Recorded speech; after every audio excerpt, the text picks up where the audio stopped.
ন্যায্য নিয়োগ, স্থায়ী চাকরি, সম্মানজনক কর্মপরিবেশের দাবিতে রাজপথে নামলেন অঙ্গনওয়াড়ি কর্মীরা। হাতে হাতে প্ল্যাকার্ড নিয়ে তারা স্পষ্ট ভাষায় জানিয়ে দিলেন, যোগ্যতা আছে, পরীক্ষা দিয়েছি, কষ্টসাধ্যভাবে পড়তে বসেছি, তবু চাকরি নেই। 1152 জন আজও বঞ্চিত, এবার আমাদের চাকরি চাই। বিক্ষোভস্থলে উঠে আসে তার স্লোগান, কোর্টের কোনো বাধা নেই, তবু আমাদের নিয়োগ নেই, নিয়োগ দিতেই হবে, নইলে আন্দোলন জারি থাকবে। অঙ্গনওয়াড়ি কর্মীদের অভিযোগ, আদালতের নির্দেশ ও কেন্দ্র রাজ্যের নিয়োগ বিধি বাধা থাকা সত্ত্বেও তাদের সঙ্গে দীর্ঘদিন ধরে বঞ্চনা করা হচ্ছে, যেখানে কেন্দ্রের নিয়োগ বিধিতে প্রমোশনাল ও ফ্রেশ নিয়োগ হার 50%, সেখানে দপ্তরীয় সিদ্ধান্তে সেই অনুপাত বদলে ফেলা হয়েছে বলে দাবি আন্দোলনকারীদের। এই বৈষম্যের প্রতিবাদেই আজকের এই জোরালো আন্দোলন। তাদের স্পষ্ট বার্তা, দাবি মানা না হলে আগামী দিনে আন্দোলন আরও বৃহত্তর রূপ নেবে। ডিপার্টমেন্টের বঞ্চনা মানছি না, মানবো না। ডিপার্টমেন্টের বঞ্চনা মানছি না, মানবো না। নিয়োগ আমাদের দিতেই হবে, দিতেই হবে, দিতেই হবে। নিয়োগ আমাদের দিতেই হবে, দিতেই হবে, দিতেই হবে। নিয়োগ নিয়োগ নিয়োগ চাই, নিয়োগ নিয়োগ নিয়োগ চাই। তো ওনারা বারবার বলেছেন নোটিফিকেশন যেমন বেরিয়ে গেছে আমরা সেভাবেই দেব। আমরা মনে করছি এটা ঠিক।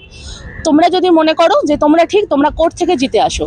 তো সেই অনুযায়ী আমরা আইনের পথেই গেছি যে না ঠিক আছে, আইনের পথে যদি আমাদের জয় হয় আমরা সেখান থেকেই আমরা আমাদের ন্যায্য দাবি ছিনিয়ে আনবো।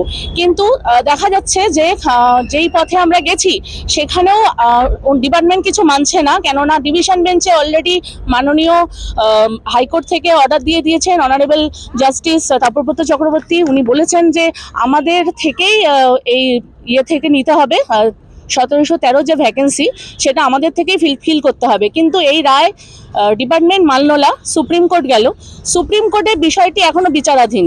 তো কোনো বিচারাধীন বিষয়ে যখন সেটা সম্পূর্ণ হচ্ছে না, বিচারটা যখনও সম্পূর্ণ হয়নি, তখন কি করে এই নিয়োগটা ওনারা দিয়ে দিচ্ছেন? ফ্রেশারদের নিয়োগ দিয়ে দিয়েছেন, পুরো প্যানেল পুরো শেষ করে দিয়েছেন, এমনকি নন জয়েনিংও ওনারা বার করে দিচ্ছেন। তো এই নন জয়েনিং ওনারা আইন কি তাহলে ওনারা মানবেন না? আইন কি শুধু আমাদের জন্য, সাধারণ মানুষের জন্য? এখন কি করবেন? এখন আমরা তো আইনের পথে যেমন লড়ছি, আমরা চাইছিলাম যে সুপ্রিম কোর্টের অর্ডার বেরোনো অবধি আমরা অপেক্ষা করব। যদিও এই অপেক্ষা আমাদের কাছে খুবই কষ্টের, কেননা আমরা আগেই দিদি বলেছেন যে আমাদের বহু দিদিদের বয়স পেরিয়ে যাচ্ছে, তো তারা তো আর এই জীবনে চাকরিটাই করতে পারবে না। তবুও আমরা অপেক্ষা করেছি না, আমরা আইনের পথে লড়াইটা লড়বো, আমরা কোনো রকম আইন অমান্য করব না। কিন্তু ডিপার্টমেন্ট এক্ষেত্রে আইন অমান্য করছে। ডিপার্টমেন্ট আমাদের সাথে বিরোধিতা করে নিজের পছন্দের ক্যান্ডিডেটদের এত তৎপরতা কিসের, আমরা সেটা জানতে চাই যে কেন ওনারা ওয়েট করতে পারছেন না সুপ্রিম অর্ডারের জন্য? ওনারা যদি এতই তৎপর, সুপ্রিম কেসটা ওনারা কেন তুলছেন না? কেন? আজকে বিকাশ ভবনে আমরা এসেছি, আমরা এখানে ডেপুটেশন কর্মসূচি আছে আমাদের। আমরা প্রিন্সিপাল সেক্রেটারি ম্যাডামের কাছে ডেপুটেশন দেব, মাননীয় মন্ত্রী মহাশয়ের কাছে আমরা ডেপুটেশন দেব। আমাদের দাবিটা আমরা ওনাদের কাছে পেশ করতে চাই। ক্যামেরা জয়ের সাথে আমি রিঙ্কি, নিউজ কলকাতা 24।